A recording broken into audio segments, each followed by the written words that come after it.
ये लाइव मनाजिर अभी इस वक्त प्रेस कॉलोनी श्रीनगर से देख रहे हैं, जहां अपनी पार्टी की तरफ से प्रोटेस्ट हो रहे हैं।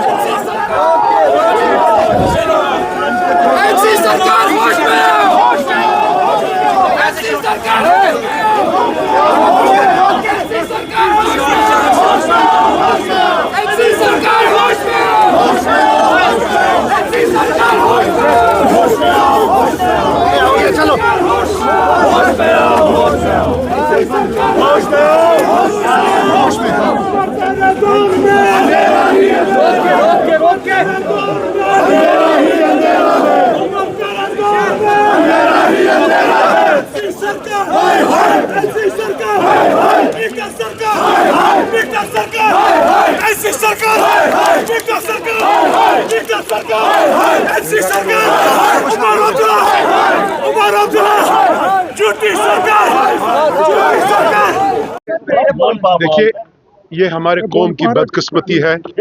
जिस अमन के ओर हमारा कौम, हमारे जवान, हमारे युवा जा रहे हैं। इलेक्शन में पार्टिसिपेशन आपने देखा, मेजॉरिटी वोट एक पार्टी को आ गई है। और इलेक्शन के दौरान जो उन्होंने वादे किए, पहले ही सबसे पहले था कि हम जो ये स्मार्ट मीटर यहाँ पर लगाएंगे, इसको हटाएंगे और 200 यूनिट फ्री देने का वादा किया था। बजाय वो इन्होंने अब 6.83% पावर टैरिफ हाइक बढ़ा दी। उसमें टैक्सेस भी आ जाएंगे, उसमें जीएसटी भी आ जाएगा। ऑन एन एवरेज घर वाले को, एक हाउस होल्ड को कम से कम 300-400 रुपए का मुझे लगता है इसमें महंगाई हो जाएगी।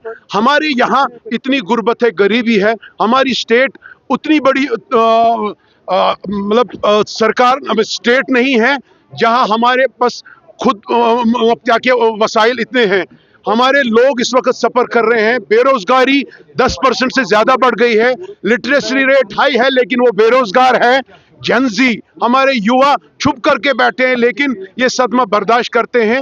लेकिन जो सरकार ने वादे किए थे, एक भी वादा पूरा नहीं हुआ है और उमर साहब अपने वादों से मुकर रहे हैं। मुझे लग रहा है ये आहिस्ता आहिस्ता हमारे कौम को ख़त्म करने की साजिश हो रही है। जबकि चीफ मिनिस्टर के अपने हाथ में है, वो खुद पावर मिनिस्टर भी है। वहाँ आप देखेंगे 2-3 स्टेटों में, मरकज़ में 2-3 स्टेटों में वहाँ पर बिजली 200 यूनिट तक फ्री है और उनके पास वो अपोजिशन गवर्नमेंट में, जबकि इनका नेशनल लेवल पर अच्छा खासा रसूख भी है उमर साहब को। मुझे समझ नहीं आ रहा है कि हमारे लोगों को तकलीफ के ऊपर तकलीफ क्यों दिया जा रहा है। हमारे जो ये इनकम पर कैपिटा जो यहाँ पर है बहुत ही कम है। मुल्क के अंदर जिस तरह हाई लेवल पर है, हमारे यहाँ बहुत ही इनकम कम है। यहाँ घरों में मुलाजमत नहीं है, लेकिन ये और एक सितम पर सितम आ रहा है।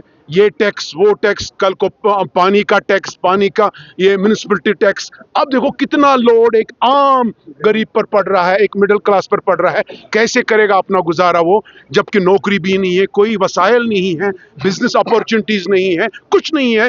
सरकार टस से मस नहीं हो रही है, लोगों पर बोल रही है।